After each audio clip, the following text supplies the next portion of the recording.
On this day, July 21, let your soul speak loud. Call for what is yours, not from pride, but from purpose. Say it strong. Help me rise. Help me stand. Help me breathe easy again.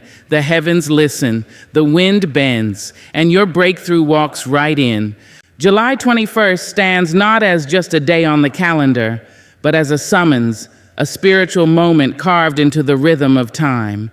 It arrives not with blaring trumpets, but with the quiet hush of divine intention.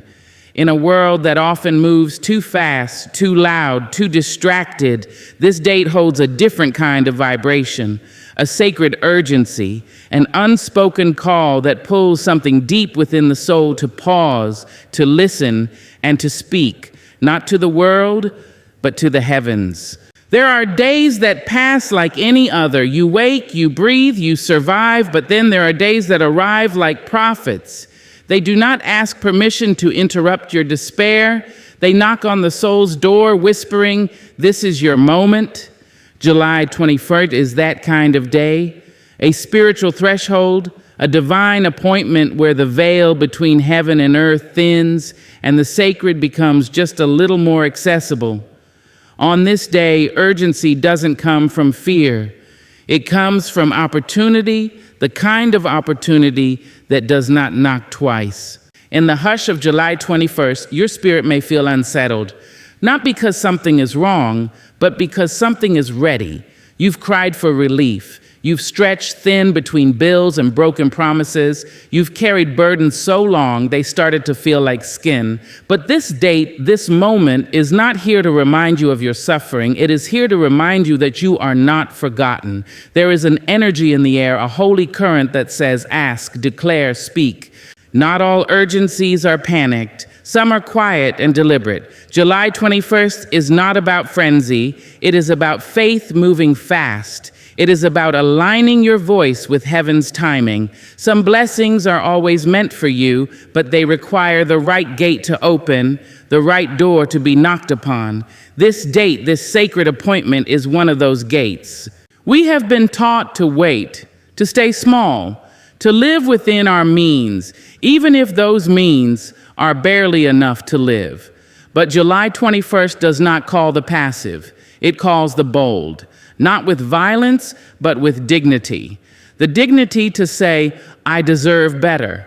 The grace to know that provision is not a privilege for the few, but a birthright of the faithful. And the wisdom to understand that timing matters. The universe does not always operate by our calendars, but there are moments when divine and human time touch. In that touch lies possibility. July 24th is a window, and windows don't stay open forever. That is the urgency, not fear of missing out, but faith that says, now is the time. Some days demand reflection, others demand rest, but this day demands voice. Your voice, not the edited one, not the polite one that shrinks itself in front of people who never understood your worth. No, this day wants the raw voice, the trembling, tired, honest voice that has been silenced too long. The one that still believes something good is possible. The one that prays even when it's afraid, because that voice carries power. There are spiritual laws at play we may never fully understand, but what we do know is this: when you speak with faith, mountains move. And when you speak on the day heaven leans in, mountains move faster. July 21st is not about superstition, it is about alignment. Being in the right moment with the right word and the right heart. The urgency is not external, it is internal. It is a rising, a pressing, a spiritual stirring that says, don't let this pass you by. Financial help is not just about dollars and cents. It's about breathing room. It's about reclaiming your dignity. It's about no longer feeling like you're drowning while everyone else watches from the shore. So on this day, speak, pray, claim. Say it like you mean it. Not because the date has magic, but because your voice does. And when your voice meets divine timing, the ground shakes. July 21st won't shout its power, but those who are listening, they'll hear it. They'll feel it. They'll know that something holy is moving. that something unseen is about to become visible, and that the heavens are waiting not for perfection, but for permission. Yours. So give it. Speak it. This day is ready. The question is, are you? There is something sacred in the sound of the human voice, not just in melody, but in message, not just in tone, but in truth. The spoken word holds a kind of ancient power that defies logic and breaks the chains of circumstance. To speak is not simply to make noise, it is to create, to claim, to call forth from the unseen into the seen. When you speak, you stir heaven. When you speak with faith, you shape reality. The power in the spoken word begins with intention. Before it even leaves your mouth, it gathers in the chambers of your spirit like fire preparing to burn through doubt. Words are never just words. They are tools. They are weapons. They are keys. And too often, we underestimate what we hold within our mouths. We forget that mountains don't move by thought alone. They move by command. They respond to what is said, not what is silently wished. From the beginning, creation was spoken, not molded, not written, spoken. Let there be was not a passive suggestion. It was a decree, a spiritual hammer breaking through the void. And if we are made in the image of the divine, then our words too carry that blueprint of creation. What you say has the power to build a bridge or burn one, to bless your day or bind it, to invite peace or stir chaos. The choice is never just in thought, it is in the tongue.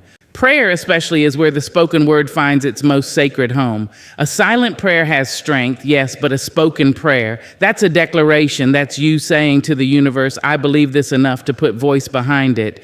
And when you give voice to your needs, your gratitude, your hope, you not only awaken the heavens, you awaken yourself.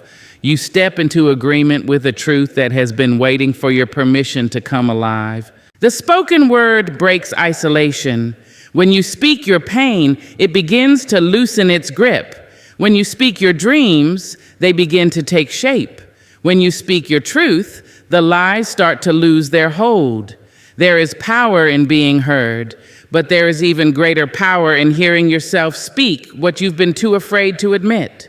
The moment your voice trembles out of your mouth, something divine begins to stir. In moments of fear, the temptation is to grow silent, to believe that if we just shrink, if we just wait, if we just endure, the storm will pass. But sometimes the storm isn't waiting to pass. It's waiting to be spoken to. There is a time to listen, yes, but there is also a time to stand up and say, peace, be still. A time to say, I shall not lack. A time to say, my help is coming. Those words aren't just air. They are breath with intention, life with direction. In the darkest moments, your words become light. In the deepest valleys, your words become a path. There is no such thing as a small prayer. There is no such thing as a meaningless affirmation. When you speak, heaven leans in. Angels stand at attention. Forces unseen begin to rearrange themselves, not because you're powerful on your own, but because you chose to use the power you were given. Even when you feel weak, even when you feel unworthy, speak, especially then. Speak your faith through cracked lips and tired lungs. Speak it until your voice grows steady. Speak it until your surroundings align. Speak it even when you don't fully believe it, because sometimes faith follows the sound of your own voice. The spoken word is not just communication, it is communion. It is agreement between you and the divine, between the now and the not yet. It is how you reach through the veil and pull what's already yours into the present. And that kind of power should never be underestimated. You don't need perfect grammar. You don't need long, eloquent sentences. You don't even need certainty. You just need breath and belief. You just need to say it out loud with boldness, with trembling, with whatever you have. Because when you do, something begins to move. Something begins to shift. And so the question is not, can words change things? The question is, are you ready to speak what needs to change? Because what you won't speak, you may never see. What you won't say may never stay. And what you choose to say now, today, might just be the very thing that unlocks what you've been waiting for. Financial help, when viewed through the lens of divine justice, is not about luxury. It is about balance. It is not a handout. It is a hand reaching through the clouds to say, "You have struggled long enough." The soul can only endure so much lack before it begins to question its worth.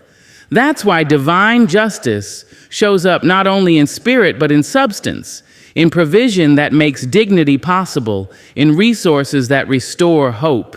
There is a quiet ache that comes from financial struggle. It isn't always loud, but it is relentless. The kind of burden that follows you from sunrise to sleep, whispering in your ear with every unpaid bill, every denied dream, every "not today" you're forced to speak to your children. That ache is not born from greed. It's born from survival. It's born from knowing you have something to offer the world, but being too bound to bring it forth. And that's why financial help is holy, because it does not simply fill your pockets, it frees your voice. Divine justice doesn't arrive in robes and rituals. It shows up in moments of mercy. It comes when a door opens that should have stayed shut, when a stranger pays what you couldn't, when a job appears after months of silence, when the numbers finally align just in time. That's not coincidence, that's correction. That's divine justice setting the scale right. You see, lack is not a virtue. Poverty is not a calling. There is no glory in always being without. And though the world has tried to dress struggle as character, it is a lie. Your character is not proven in how long you suffer. It is proven in how deeply you believe that suffering is not your permanent home. Financial help is not about escaping hard work. It is about finally being able to work without the chains of worry cutting into your wrists. Divine justice understands that freedom is not just spiritual, it is practical. You cannot focus on healing when your rent is overdue. You cannot pursue purpose when you're counting coins at the gas pump. You cannot pour into others when your cup is cracked and empty. So yes, financial help is justice. Because justice doesn't only speak in courtrooms, it speaks in kitchens. It speaks in mailboxes. It speaks in the sigh of relief that comes when you can finally breathe. And let no one make you feel guilty for needing help. The same world that profits off your struggle will try to shame your blessing. Don't let it. Receiving is not weakness. It is agreement with the truth that you were never meant to do this alone. We are divine creations, and the divine never designed us for endless deprivation. The earth is abundant. The sky holds more than enough. And when you cry out for help, you're not asking for charity. You're asking for justice to come knocking in a form you can deposit, spend, or share. There's a lie that says money is evil, that it corrupts the soul, but money in the hands of the righteous multiplies good. It feeds families, it builds schools, it creates art, it repairs what trauma destroyed. Financial help allows the good to stretch, to reach farther, to dig deeper. It is not about materialism, it is about ministry. It is about mission. And when you have what you need, you can become what you were meant to be. So when help comes, do not apologize. Do not minimize it. Do not question if you're worthy. Of course you are. The pain you've endured did not disqualify you. It qualified you. You stayed when it was easier to quit. You gave when you barely had enough. You prayed when the answers didn't come. That's not weakness. That's strength forged in fire. And divine justice never forgets a faithful soul. It sees the single parent folding laundry late into the night. It sees the elder stretching retirement checks like rubber bands. It sees the student working 2 jobs to chase one dream. And it says, enough. Enough scraping by. Enough pretending you're fine. Enough silence. Help is coming. Because justice delayed is not justice denied. And what is owed to you is not just emotional peace. It is also the means to live without fear. Financial help, in its truest form, is heaven answering back. It is not just support, it is restoration. It is not just relief, it is recognition. It says, you are seen, you are valued, and you are no longer alone in the struggle. That is divine justice. And it does not knock softly. It arrives with purpose, with power, and with perfect timing. There are times when human strength is not enough, when the body is too tired to carry the weight, and the mind is too clouded to think clearly, when the heart is worn thin from disappointment, and courage hides beneath layers of fear.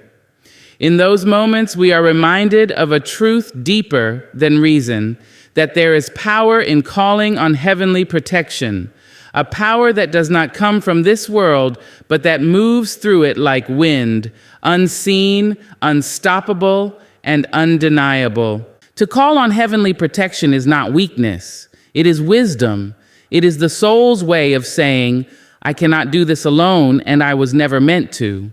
The world celebrates independence, but the Spirit knows that true strength is found in connection. Connection to something greater, something holy, something eternal. And when you raise your voice in prayer, when you whisper a name into the silence of your struggle, you're not just speaking, you're summoning. You're reaching into the unseen and inviting a force that knows no boundaries, no limits, no fear. Life will push you into corners. It will bring battles you didn't start and storms you didn't ask for. Some wounds will come not from strangers, but from those closest to you. Some dangers won't be visible. They'll wear the face of doubt, of anxiety, of betrayal. And yet there is a shield that does not rust. There is a presence that does not sleep. There is a guardian who responds not to status or strength, but to sincerity. All you have to do is call. Heavenly protection does not always remove the fire. Sometimes it stands with you in the center of the flames, ensuring you are not consumed. It does not always part the waters before you enter, but it will hold you up so you don't drown. It does not promise ease, but it does promise covering, a covering that follows you into meetings, into doctor's offices, into courtrooms, into late nights when you feel like giving up. It is with you in every space where you say, God, I need you. You don't have to speak in perfect phrases. You don't need fancy words or a holy vocabulary. Protection answers authenticity. It shows up when your prayer is nothing more than help. It arrives when your tears speak louder than your tongue. Heavenly protection is not summoned by performance. It is summoned by honesty. And once it arrives, it does not retreat. It circles you like fire around a camp, like light around shadow, like a mother holding her child against the chaos. There are battles you were never meant to fight. Some weapons formed against you will not prosper, not because of who you are, but because of who walks with you. When you call on protection, you activate angels. You awaken a defense that is sharper than any blade and stronger than any enemy. You are never as alone as the world tries to make you feel. You are watched over, shielded, defended by a force that doesn't slumber and doesn't fail. Sometimes, heavenly protection is gentle, a whisper of peace when your thoughts are loud. Other times, it's fierce, a barrier between you and everything trying to break you. And though you may not see it with your eyes, you feel it. You feel it when the car skids and somehow regains control, when the wrong turn becomes the right delay, when the bad news never arrives, when danger passes by your door without knocking. That's not luck. That's covering. That's grace doing its work in silence. We all need it, whether you are rich or poor, known or forgotten, righteous or still finding your way. There will come a moment when only divine protection will do. And when that moment comes, don't hesitate. Don't wonder if you're worthy. Don't ask if you've prayed enough or done enough. Just speak, just ask, just open your mouth and say, cover me. And the heavens will respond, not with hesitation, but with honor, because a sincere call for help never goes unanswered. You are not too far, too broken, or too late. You are exactly where you need to be to receive what has always been waiting for you, a protection not made by man, but sent by the Maker. It will hold you when you cannot hold yourself. It will shield you from what you cannot see. It will stand in places where you cannot go. That is the promise. That is the power. And all you have to do is call. Asking is not easy. It requires a kind of courage that doesn't roar. It whispers, trembles, and still dares to rise. To ask is to admit need. To ask is to confess that you are not self-sufficient, that you have reached the limits of what you can do alone.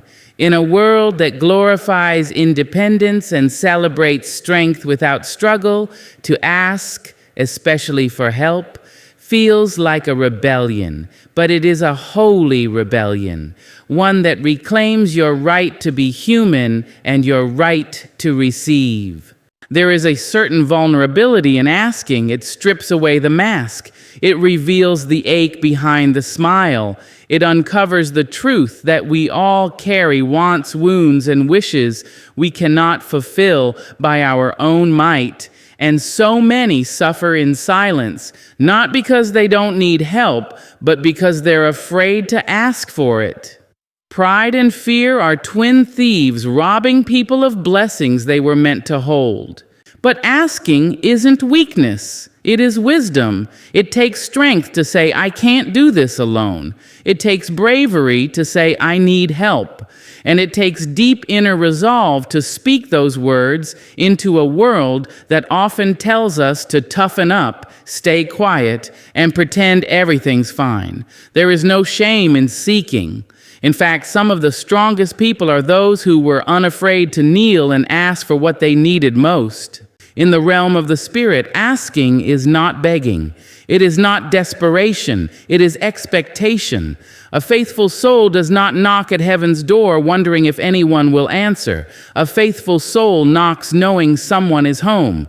The courage to ask is the courage to believe that your voice matters, that your request is heard, that your situation can still turn. It's standing on shaky ground with steady faith and saying, I believe something better is possible. Many of us were taught to survive, not to ask. We were taught to endure, to keep going, to figure it out ourselves. But endurance without support eventually becomes suffering. And there is no medal for quiet pain. There is no honor in drowning just to prove you're strong. There is nothing noble about refusing a lifeline when your arms are tired from treading water for years. The courage to ask is not about quitting. It is about choosing life over pride, peace over pretense, wholeness over image.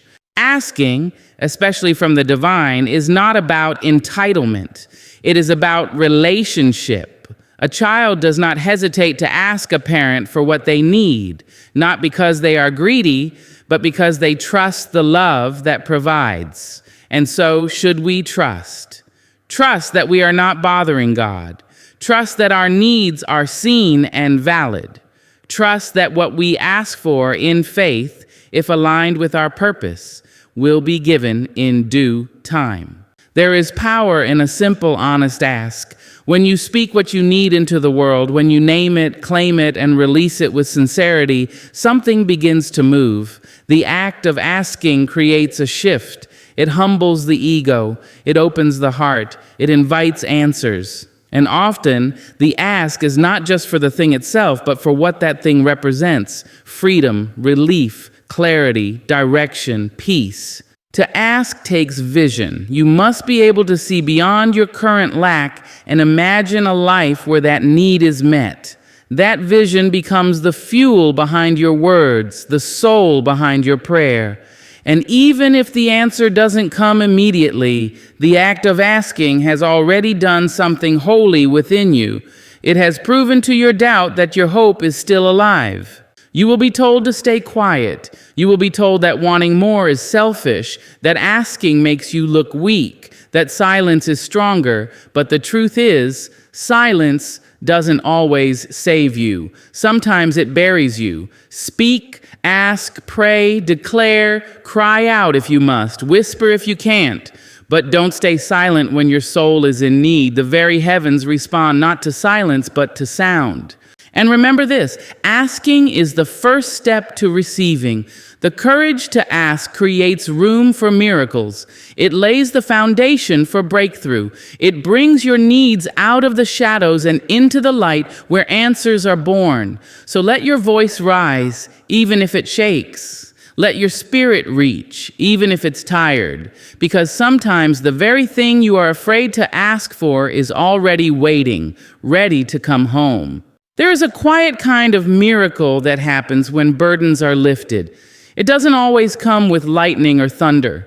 Sometimes it comes like a deep breath at dawn, a soft release, a loosening of the grip you didn't know had grown so tight around your spirit. The lifting of burdens is not just about the removal of weight. It is about the restoration of the soul beneath that weight. It is about feeling your own spine again, no longer bent beneath worry, fear, or shame. We carry so much without even realizing it. We carry the memories of what didn't work out, the guilt for what we couldn't fix, the pressure to be everything for everyone. We wear the disappointment of others like armor, the failures of the past like chains. Some burdens are visible: financial stress, illness, loss.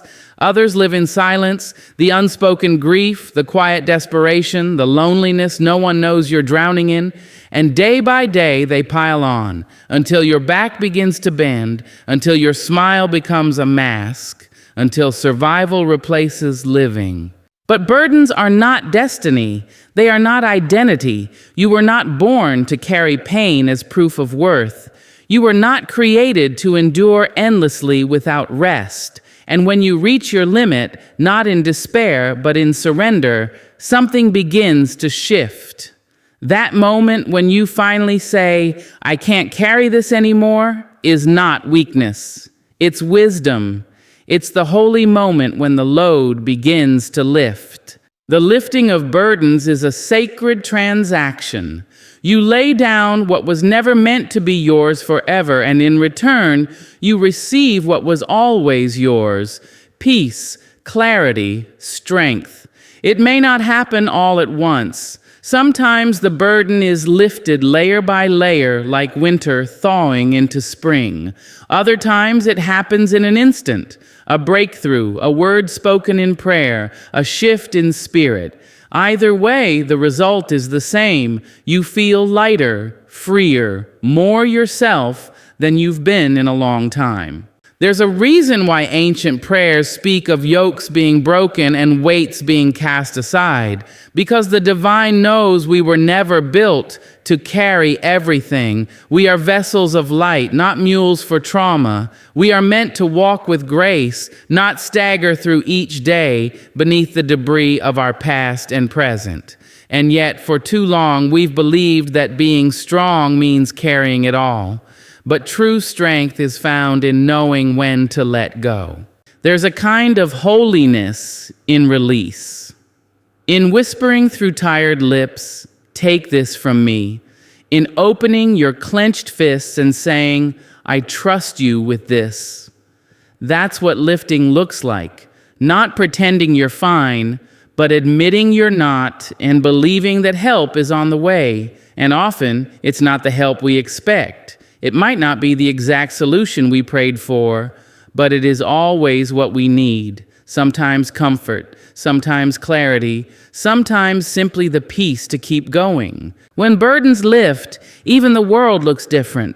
The same room, the same sky, the same responsibilities, but lighter. Because now you're not dragging the past into every moment. You're not negotiating peace with your own mind. You're not rehearsing every failure like a script.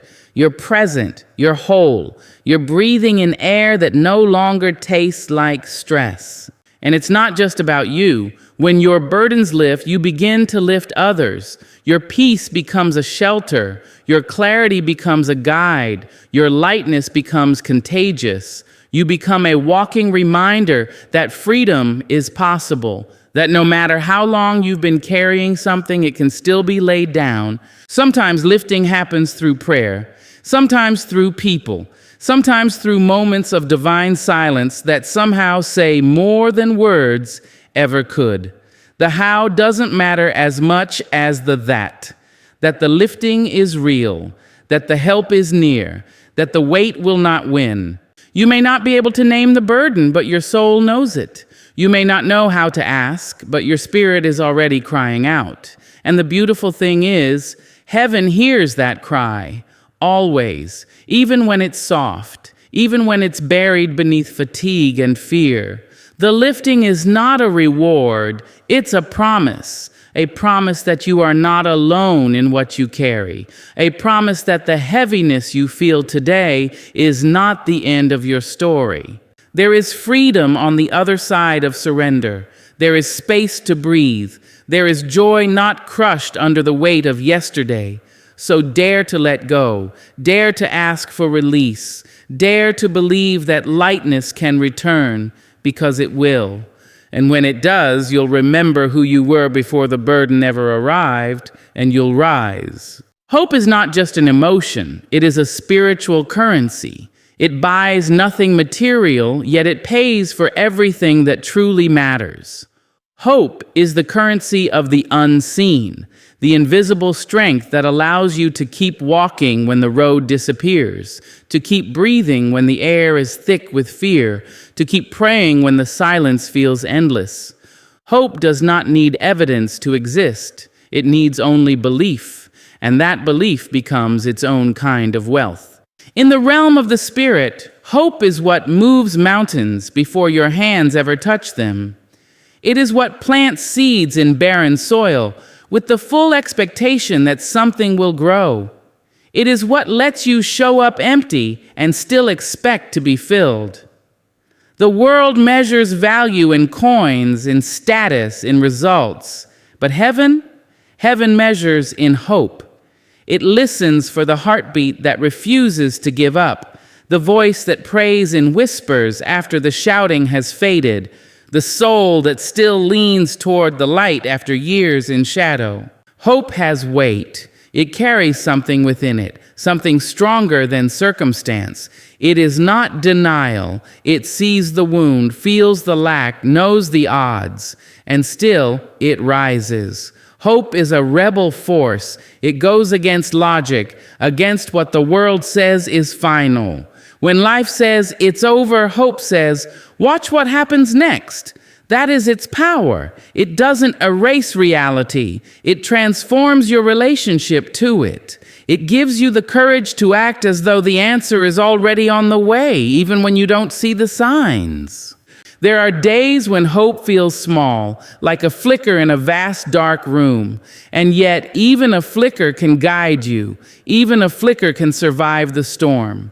Because hope is stubborn, it clings, it endures, it keeps showing up in the most unlikely places, in a kind word, in a song at the right time, in a prayer you didn't expect to pray. It doesn't need to shout, it just needs room, and once it's there, it grows. Many people think faith and hope are the same. They are siblings, but they are not identical. Faith says it is, hope says it will be. Faith walks on water. Hope throws the rope before the bridge is even built. Hope is what keeps you looking toward the horizon, even when the sky has been gray for weeks. It's what lets you say not yet instead of never. It is persistent. It is patient. It is powerful. Hope is the currency that heaven honors. Not perfection, not performance. Hope. Because hope proves that you still believe in something beyond yourself, that you're still reaching for something holy, and that reaching, that open hand, that lifted heart, that is what draws miracles. Not because you earned them, but because you prepared for them. Hope is preparation. It is spiritual readiness. It says, I don't know how, but I believe it's coming. And even when the world tries to bankrupt you, when pain overdrafts your joy, when fear taxes your peace, hope keeps depositing strength into your soul. It is the spiritual savings account that never runs dry, even in drought. You may lose your way, your confidence, even your footing. But if you can hold on to hope, even by a thread, you have not lost everything. You still have enough to build again. Hope teaches you to dream while awake, to keep room in your life for something better, even if you don't know what better looks like yet. It teaches you that broken things can be mended, that dark seasons eventually give way to morning, that your best chapters are never behind you. And that knowledge, that deep, unshakable knowing, is what gives you the strength to try again. We don't talk enough about the spiritual cost of giving up. Every time hope dies, something in you shrinks. You become more cautious, more guarded, less willing to risk joy. But when hope lives, when it thrives, you expand, you open, you walk taller, love deeper, forgive quicker. You begin to live, not just survive. Hope is not naive. It is bold. It is revolutionary. It is how we stay human in a world that wants to harden us. It is how we remember that even when everything falls apart, we are still connected to a divine source that rebuilds, restores, and renews. Hope is the bridge between now and next, between loss and healing, between the life you know and the life you were born for. So cherish it, cultivate it, spend it generously, and guard it fiercely, because in the currency of the Spirit, hope is the gold standard. And as long as you hold it, even in the smallest measure, you are never truly poor. You are rich in the very thing that makes miracles move. Throughout this speech, we've journeyed through silence and stillness, through prayer and power, through struggle and surrender. Each message has been a thread in a larger tapestry, woven with faith, laced with hope, and stitched with divine strength. When women focus inward, when they speak with purpose and stand in stillness, everything begins to align. Burdens lift, healing flows. Financial help arrives not as a favor, but as a fulfillment. This is not about asking for more. It's about remembering you were always worthy of more. Let your silence speak. Let your spirit rise, and never forget, when you walk in grace and stand in your truth, the universe rearranges itself to meet you there.